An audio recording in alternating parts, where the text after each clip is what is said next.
So, yan, may booties pa tayo. We're going to wear this.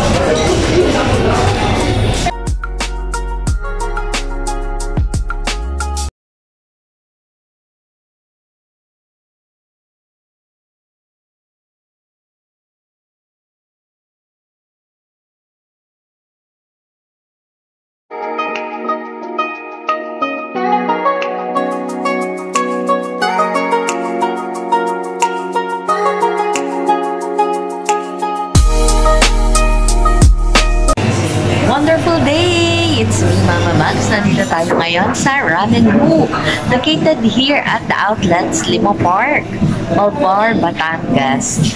Try natin yung ramen nila.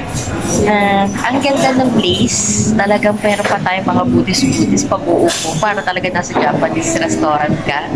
And try natin tong. Ito kasi yung ino-offer nila kasi limited edition. Itong Lady Midnight Ramen. Tsaka Magnus Citrosan. Pero, pili tayo. Check out their menu. Dito sa Ramen Hu, meron silang mga a la carte, ramen, of course, sushi, and rice bowl. Sa rice bowl, ang in-order namin is the ebi tendon, tapos umorder din kami ng chicken teriyaki, rice bowl, at saka pork katsudon. Tapos umorder kami ng isang ramen. Supposed to be, dapat ang orderin namin is itong limited edition na Lady Midnight Ramen, which is 395. Pero nagtanong muna kasi kami, bakit siya black? Sabi kasi, ano siya, parang siyang sa adobo pusit. Yun yung sabaw niya. So, pero another thing, nagtanong ulit ako, ano yung pinaka-bestseller nila na ramen? Ang bestseller nila is ang Uncle Shiyodoy at saka yung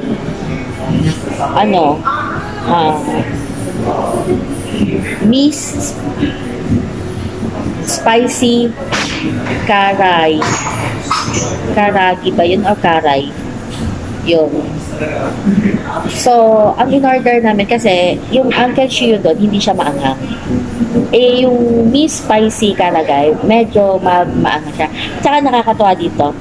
The reason why you're here is, ang sabi nila is 16-hour broth perfection. We have found the balance of deep flavor and umami flavor without making it too rich and thick. Unadulterated harmonious sipin. Yun ang kanila, unadulterated harmonious sipin. Pag kumain ka daw ng ramen dito. Kasi order din kami na, alam niyo naman, favorite namin, takoyaki and maki. So, yung in-order namin maki, kasi tinanong rin namin, anong bestseller niyo sa sushi roll? So, sinabi rin nga, California maki. Laging yun ang in-order namin. So, this time, try na din natin tong kanilang limited edition na mango citrus roll, which is 245. So, we're waiting for our order. At check natin kung masarap ang ramen. Love talaga namin Korean food and Japanese food. Kaya tuwing nalabas kami, it's either Korean, Chinese, Japanese yun. And of course, siyempre, Filipino food. Malimit din naman kami sa Filipino food. Pero right now, nandito tayo ngayon sa outlets. Try natin itong Ramen Hu. Isang order, nandito na lahat. Bilis. So, dumating na yung ating limited edition ng ating mango citrus roll. So, this is it. So, para siyang may mango syrup sa loob lang. So, ibabaw. Yan, ang mango citrus roll. And then, dumating na itong ebi tendon, rice bowl natin. So, may dalawa siyang tempura. Ebi tempura. Tapos, may egg lang siya. Yan. This is the ebi tendon rice bowl. Ebi tendon rice bowl is 275. And this is the pork katsudon. Pork katsudon is 265. Ang ganda rin ng ratings nila. Yung pork katsudon. Ganda. Very nice. And of course, the ramen. So, ito yung Nishio Karay na spicy version. Kita mo naman yung mga chili sauce sa ibabaw. Yan. This is Kailangan maano na kaagad natin to kasi nag-aano na siya, ina-absorb na ng noodles niya yung sabaw. Medyo maasim siya, kaya para sabi parang may kimchi. So, yun yung Mishio Karai, kasi meron siyang kimchi. Tapos, mild lang yung anghang niya. Yun po. And, of course, this is our chicken teriyaki. Chicken teriyaki, strip chicken. Ting akin. And of course, the cheesy takoyaki. Ating cheesy takoyaki. Try na natin ito. Cheesy takoyaki natin.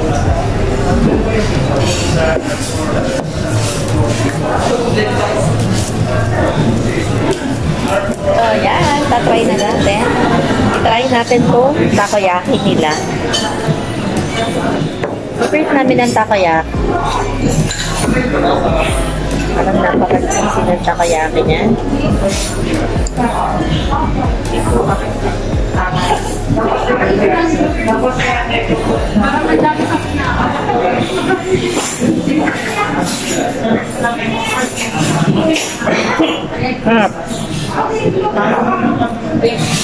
Obishi.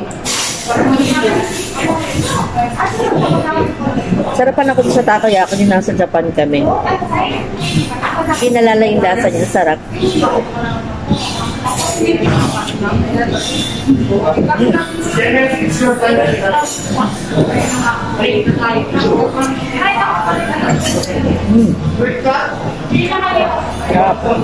Sarap yung takoyaki ah.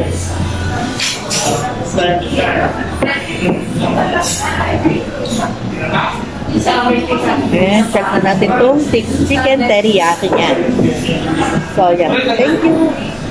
Hingi tayo ng extra soup para dun sa Mishio Karai kasi siya, na bumaba ka agad yung soup niya, inabsorb agad yung noodles. Kaya talagang next time pag umorder kayo guys ng ramen, unahin nyo yun. Unahin nyo yun kasi bumababa agad yung soup niya. Okay. Tikman na natin to. Lagyan natin to.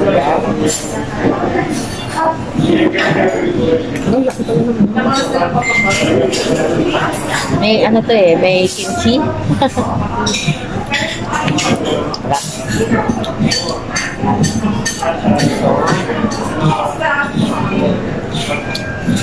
Diba yung sa iba, kapag nakain ka ng noodles, naglalagay ka ng kimchi.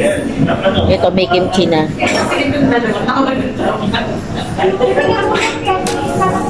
Init.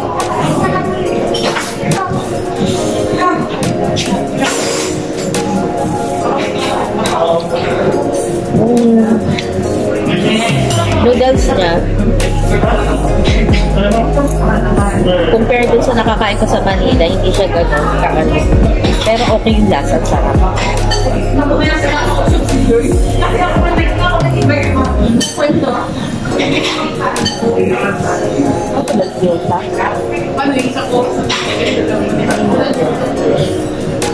Sarap.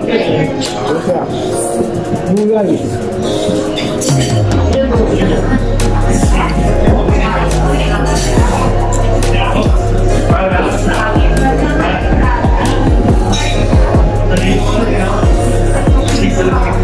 Hindi ko talaga malimutan yung ramen doon sa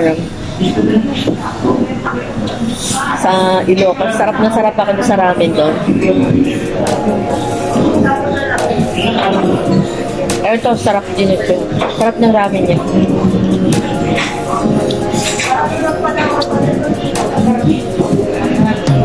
So, gusto nyo yung i-vlog nyo ang kimchi.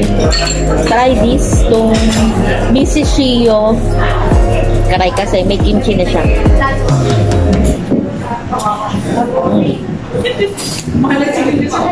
O baka may kimchi na siya.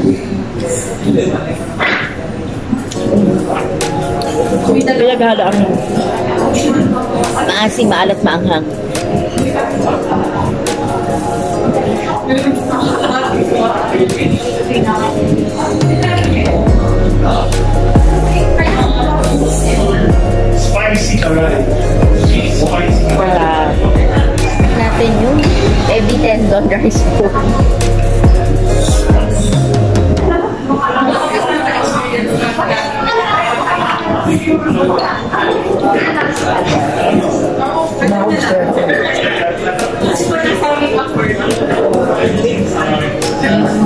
Ang sarap na kahit dadalawang piraso.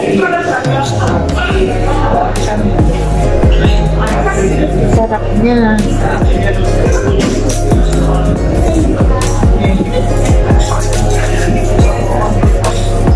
So, no? Iba yung butter niya.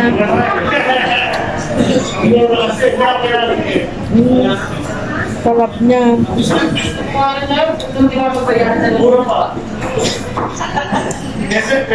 Okay na yun sa price niya. Try naman natin itong chicken.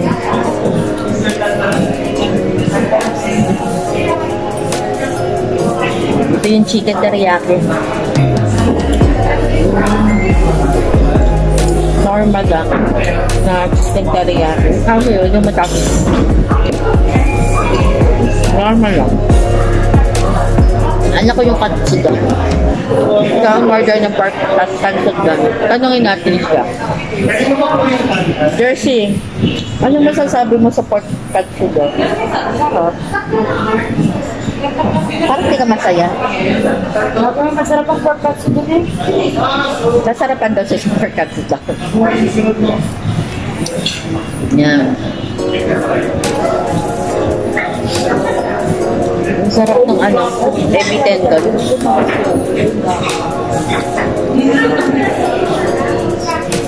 Ano ko yun? Ito.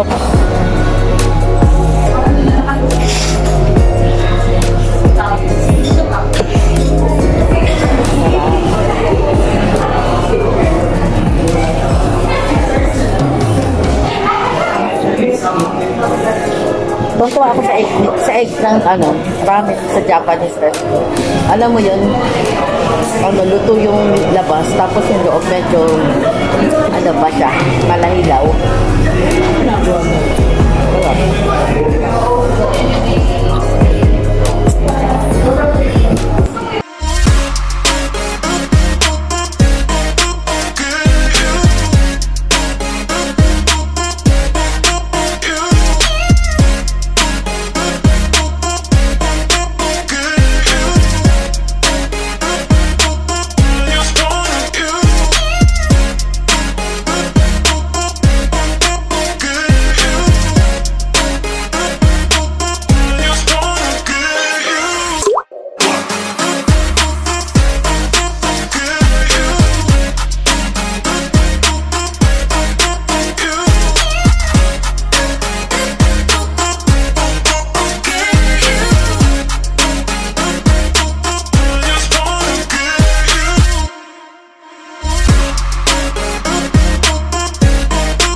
Sobrang busog na ako, guys.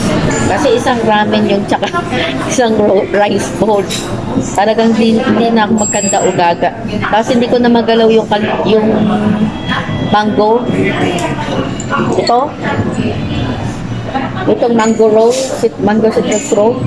Kasi hindi ko na kaya. Pero mukhang masarap siya. Masarap yung rice bowl nila. Masarap din yung ramen nila. So, if you're into Japanese food, try this. It is just here at Malvar. The outlets. Ramen Home. So, thank you for reaching this part of the video. Talagang hindi ko na maubos. Baka i-take out ko na lang itong mga maki at takoyaki. And if you like this video, kindly give me a like and comment down below what you like and don't like about this video. I love you guys. Show me some love. It's my life. Lazy. It's my life. I got dirty. It's my life. I wanna shopping. It's my life. I need money. Yeah. It's my life.